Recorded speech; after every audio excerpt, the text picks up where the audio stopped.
नमस्कार, फाइटर समाचार में आपका स्वागत है। पेश आज 13 अगस्त शाम 7 बजे राजस्थान की खास खबरें। राजस्थान कर्मचारी चयन बोर्ड द्वारा 22 और 23 अगस्त को बेसिक एवं वरिष्ठ कंप्यूटर अनुदेशक भर्ती परीक्षा आयोजित की जाएगी।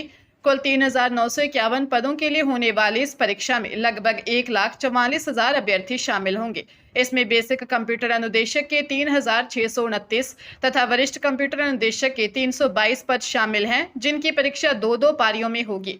अभ्यर्थियों की सुविधा के लिए 14 अगस्त को परीक्षा शहर की जानकारी जारी होगी, जबकि 19 अगस्त से SSOID के जरिए ई प्रवेश पत्र डाउनलोड किए जा सकेंगे। बोर्ड अध्यक्ष आलोक रास ने गाइडलाइन व ड्रेस कोड के निर्देश दिए हैं। इसके तहत पुरुष अभ्यर्थी सामान्य शर्ट, टी शर्ट, कुर्ता पैजामा व पैंट तथा महिला अभ्यर्थी सलवार सूट, साड़ी, शर्ट, साधारण रबर बैंड व कांच की चूड़ियां पहनकर आ सकती हैं। कलावा, जनेऊ, रुद्राक्ष, स्लीपर, सैंडल, जूते और मोजे पहनने की अनुमति भी दी गई है, ताकि किसी परेशानी से बचा जा सके। भारत में खाद्य पदार्थों की कीमतों में बढ़ोतरी के कारण जुलाई 2026 में खुदरा महंगाई दर बढ़कर 4.45% पर पहुंच गई है, जो जून में 4.38% थी। लगातार 9वें महीने इजाफे के साथ यह दर भारतीय रिजर्व बैंक के 4% के लक्ष्य से ऊपर चली गई है। महंगाई बढ़ने का मुख्य कारण प्याज, लहसुन और अदरक की आसमान छूती कीमतें हैं। जुलाई में प्याज की महंगाई दर बढ़कर 22.54%, लहसुन की 35.36% और अदरक की 83.62% दर्ज की गई। इससे खाद्य महंगाई दर जून के 5.32% से उछलकर जुलाई में 5.52% हो गई। हालांकि आलू, मटर और टमाटर के दामों में गिरावट दर्ज की गई। इस महंगाई का असर शहरों की तुलना में ग्रामीण क्षेत्रों पर अधिक पड़ा है, जहां खाद्य महंगाई दर 5.79% रही, जबकि शहरी क्षेत्रों में यह 5.05% दर्ज की गई। सलूम्बर जिले में एसीबी की टीम ने बड़ी कार्रवाई करते हुए खाद्य सुरक्षा अधिकारी घनश्याम सिंह सोलंकी को 10,000 रुपए की रिश्वत लेते रंगे हाथों गिरफ्तार किया है। सलूम्बर के नया जिला बनने के बाद एसीबी द्वारा की गई यह पहली कार्रवाई है। एसीबी के अनुसार परिवादी ने शिकायत दर्ज करवाई थी कि उसकी डंगार गांव स्थित पुश्तैनी किराना दुकान और सलूम्बर मंडी स्थित कोल्ड ड्रिंक एजेंसी के निरीक्षण के नाम पर अधिकारी अनावश्यक दबाव बना रहा था। आरोपी अधिकारी ने सैंपल लेने, भारी जुर्माना लगाने तथा जेल भिजवाने की धमकी देकर रिश्वत की मांग की थी। शिकायत के सत्यापन के बाद एसीबी उदयपुर की टीम ने योजनाबद्ध तरीके से जाल बिछाकर आरोपी अधिकारी को कार्यालय परिसर में 10,000 रुपए की रिश्वत लेते हुए धर दबोचा। फिलहाल एसीबी टीम आरोपी से पूछताछ कर आगे की जांच कर रही है।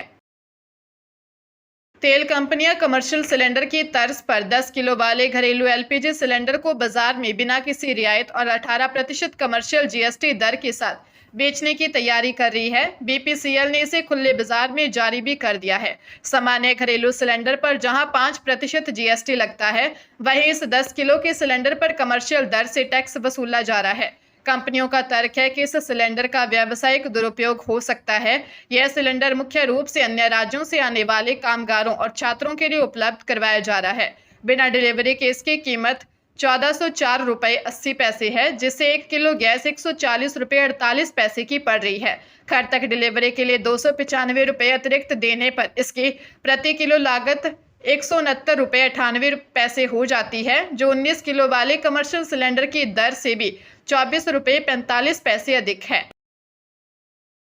कर्नाटक सरकार ने जन स्वास्थ्य के हित में 10 अगस्त से गुटखा, तंबाकू और निकोटीन युक्त उत्पादों के निर्माण, भंडारण, बिक्री और वितरण पर 1 वर्ष के लिए पूर्ण प्रतिबंध लगा दिया है। इस फैसले के बाद राजस्थान में वर्षों से लागू गुटखा प्रतिबंध की वास्तविक स्थिति पर गंभीर सवाल उठ रहे हैं। राजस्थान में रोक के बावजूद तंबाकू उत्पाद निर्माण की 100 से अधिक इकाइयां सक्रिय हैं, जिनमें 7,000 करोड़ रुपए से अधिक का कारोबार संचालित हो रहा है। इस उद्योग में 6,000 से अधिक लोग कार्यरत हैं। आंकड़ों के अनुसार प्रदेश में 15 वर्ष से अधिक आयु के वयस्क तंबाकू का सेवन करते हैं, जिसमें 39.6 पुरुष और 9 महिलाएं शामिल हैं। जयपुर, अलवर तथा नागौर जैसे मुख्य केंद्रों पर अलग अलग पाउच के जरिए तंबाकू की बिक्री धड़ल्ले से जारी है, जिससे कानून का उल्लंघन हो रहा है।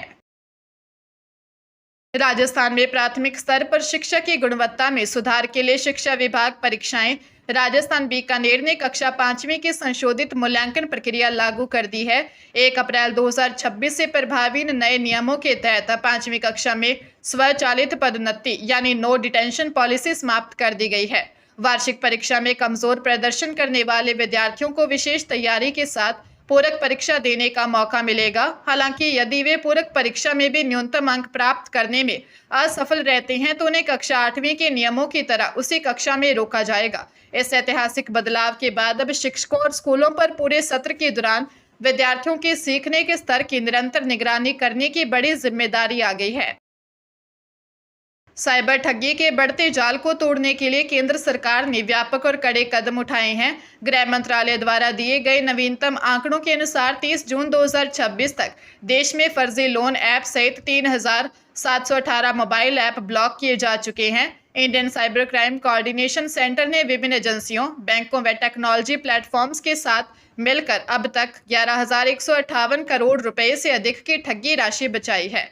फर्जीवाड़े में इस्तेमाल किए जा रहे 15,75,000 से अधिक सिम कार्ड तथा 5,70,000 IMEI नंबर भी ब्लॉक किए गए हैं। इसके अलावा 32,08,000 लेयर 1 म्यूल खातों की पहचान करके 25,698 करोड़ रुपए के अवैध लेन देन रोके गए हैं। दर्ज हुई 32,80,000 शिकायतों पर त्वरित कार्रवाई करते हुए 1930 हेल्पलाइन और सहयोग पोर्टल के माध्यम से नागरिक सुरक्षा मजबूत की जा रही है। National board of examination in medical sciences ने नीट पीजी 2026 की सिटी इंटीमेशन स्लिप जारी कर दी है। उम्मीदवार आधिकारिक वेबसाइट के जरिए लॉगिन कर परीक्षा शहर की जानकारी देख सकते हैं। यह परीक्षा आगामी 30 अगस्त को आयोजित होगी। परीक्षा के लिए एडमिट कार्ड 27 अगस्त को जारी किया जाएगा, जिससे केंद्र का पूरा पता और रिपोर्टिंग समय दर्ज होगा। इसके साथ ही आवेदन पत्र में फोटो, हस्ताक्षर या अंगूठे के निशान की त्रुटियों को सुधारने के लिए 12 से 15 अगस्त की रात 11:55 तक सेलेक्टिव एडिट विंडो सक्रिय की गई है। इस परीक्षा के परिणाम 30 सितंबर तक घोषित होने की संभावना है। जोधपुर पुलिस कमिश्नरेट की साइबर सेल और महामंदिर थाना पुलिस ने संयुक्त कार्रवाई करते हुए ऑनलाइन ठगी करने वाले एक शातिर गैंग का भंडाफोड़ कर मुख्य सरगना सहित 4 आरोपियों को गिरफ्तार किया है। सूचना के आधार पर पुलिस टीम ने शक्तिनगर स्थित एक मकान पर दबिश दी और नागौर निवासी प्रवीण, रामस्वरूप, गोपाल तथा लोकेश पुरी को दबोच लिया। आरोपियों के कब्जे से 25 एंड्रॉयड मोबाइल फोन, 2 लैपटॉप और फर्जी बैंक खातों से जुड़ी किट बरामद की गई है। प्रारंभिक पूछताछ में इस गैंग द्वारा 17 साइबर ठगी की वारदातों को अंजाम देने और 50 लाख रुपए से अधिक का फ्रॉड करने का खुलासा हुआ है। पुलिस इस मामले में पकड़े गए आरोपियों से लगातार पूछताछ कर रही है और उसके अन्य साथियों की तलाश में जुटी हुई है, ताकि नेटवर्क का दायरा पूरी तरह साफ हो सके। झालावाड़ के मनोहर थाना क्षेत्र के पटवार मंडल सरेड़ी में चारागाह और सेवचक भूमि पर अतिक्रमण के खिलाफ प्रशासन ने सख्त कार्रवाई करते हुए एक विशेष शिविर में 61 अतिक्रमियों को 1-1 माह के सिविल कारावास की सजा सुनाई है। शिविर में पटवारी सरेड़ी द्वारा अतिक्रमण से संबंधित कुल 141 रिपोर्ट प्रस्तुत की गई थी, जिनकी सुनवाई के दौरान यह फैसला लिया गया। प्रशासन की इस कड़ी कार्रवाई से सरकारी और चारागाह भूमि पर कब्जा करने वालों में हड़कंप मच गया है। इससे पहले आगामी 8 अगस्त को आंवलाहेड़ा क्षेत्र में भी ऐसे मामलों में 19 लोगों को सजा सुनाई जा चुकी है। तहसीलदार माधोलाल बैरवा ने सभी अतिक्रमियों को अपनी मर्जी से अतिक्रमण हटाने की अपील करते हुए चेतावनी दी है कि ऐसा नहीं करने पर प्रशासन नियमानुसार सख्त कार्रवाई करेगा। भीलवाड़ा के बागोर थाना क्षेत्र में चर्चित साहूकार 78 वर्षीय शोभालाल जैन हत्याकांड मामले में पुलिस ने मध्य प्रदेश के सागर जिले से मुख्य आरोपी 36 वर्षीय मुनीम रोशन गुर्जर को गिरफ्तार कर लिया है, जबकि उसके सहयोगी नारायण लाल सरगरा को पहले ही 1 अगस्त को दबोचा जा चुका था। मुनीम रोशन सेठ की गाड़ी चलाने के साथ ब्याज पर पैसे देने का हिसाब रखता था और उसे पता था कि सेठ के पास 70 लाख रुपए और करोड़ों की संपत्ति है। इस राशि को हड़पने के लालच में रोशन ने अपने दोस्त नारायण को 10 लाख रुपए देने का झांसा देकर इस साजिश में शामिल किया। गत 18 जुलाई को धार्मिक यात्रा से लौटते वक्त आरोपियों ने शोभालाल जैन की हत्या कर दी। पुलिस अब दोनों आरोपियों से आगे की पूछताछ कर रही है।